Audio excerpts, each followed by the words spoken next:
இந்த குருபுத்திரனுக்கு ஒரே தண்ணி தகமா சரி. தண்ணி வைக்க யாருமே இல்ல. வீட்டை உடனே இப்படி தட்டுறாங்க. சரி. வீட்டுக்குள்ள யாரு இருக்கா? சரி. வீட்டுக்குள்ள இருந்து வீட்டு ஓனர் வராரு. ஆமா. ஐயா நீங்க யாரு? இங்க வந்த காரணம் என்ன? உங்க ஊரு என்ன, பேரு என்ன, உங்க நாடு என்ன, நகரம் என்ன, இங்க நாடி வந்த விவரம் என்ன? நாடி வந்த விவரம் என்ன? ஐயா பெரியவரே வணக்கம். சொல்லுங்க. எங்க ஊரு கிஷ்கிந்தாபுரி பட்டணம். ஆமா, என்னுடைய பேர் வந்து அஞ்சனா தேவியோட ஹஸ்பண்ட். அந்த கண்ணு மாமுனி. இவன் என் மனைவி அஞ்சனா தேவி. இவன் ஒத்தைக்கு ஒரே மகன், பேர் குருபுத்திரன். சரி, என்ன விவரம் இங்க வந்திருக்கீங்க? என் மகனுக்கு ஒரு பெண் பார்க்கிறோம் ஐயா. அப்படியா? ஆமா.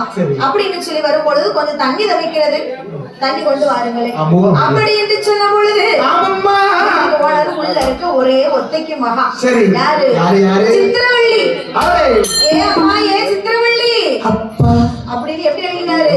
என் மகளே பொன்மகளே, என் மகளே பொன்மகளே, எனக்கு வைத்த தலைமகளே, ஏ அம்மா, ஏ சித்திரவள்ளி, ஒரு சொம்பு தண்ணி கொண்டு வா அம்மா அப்படி என்று சொன்ன உடனே சித்திரவள்ளி பெண் கொடியா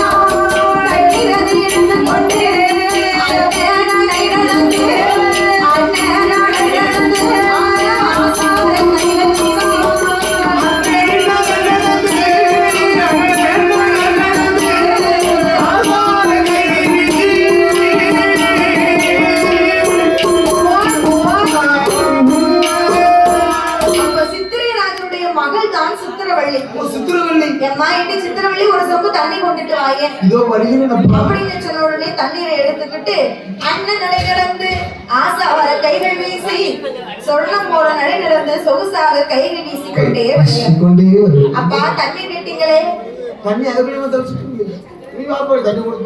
அப்படின்னு சொன்ன உடனே தண்ணீரை கொடுத்தார். உடனே அந்த அந்துக்கன் மாமனிகள் கேட்கிறார், ஐயா இது யாரு உங்க பொண்ணா? பேரு சித்திரவள்ளி.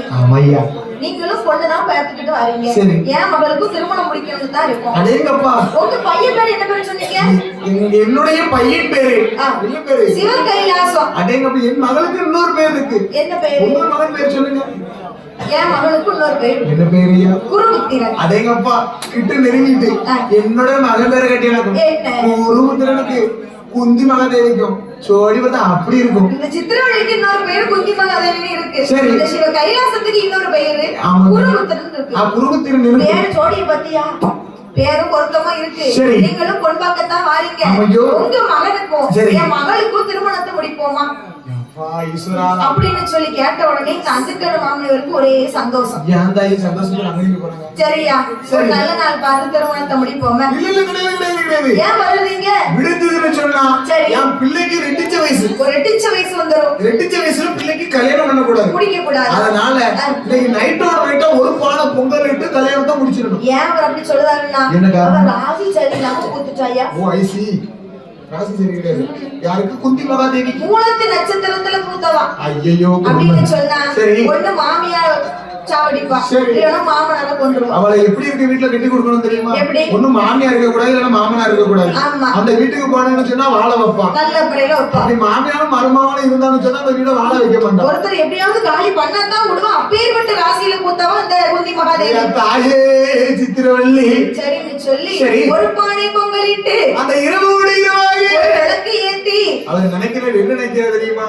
காலையில ஆனதுன்னு சொன்னா எழுத்த வீட்டு கிளவி நம்ம மக சித்திரவள்ளி ராசி சரி கிடையாதுன்னு சொல்லி உங்கள்கிட்ட சொன்னாங்கன்னு சொன்னா மந்த சம்பந்தமும் விலகி போயிட்டு சொன்னா நம்ம பிள்ளை யாரு கிளவி ஆன வரைக்கும் நானும் தூக்கி சமக்கிறேன்.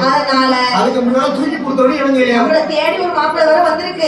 திருமணம் முடிக்க வேண்டும் என்று சொல்லி ஒரு பானை பொங்கலிட்டு விளக்கு ஏற்றி இரவோடு இரவாக அரணே நல்ல அங்கே அரணே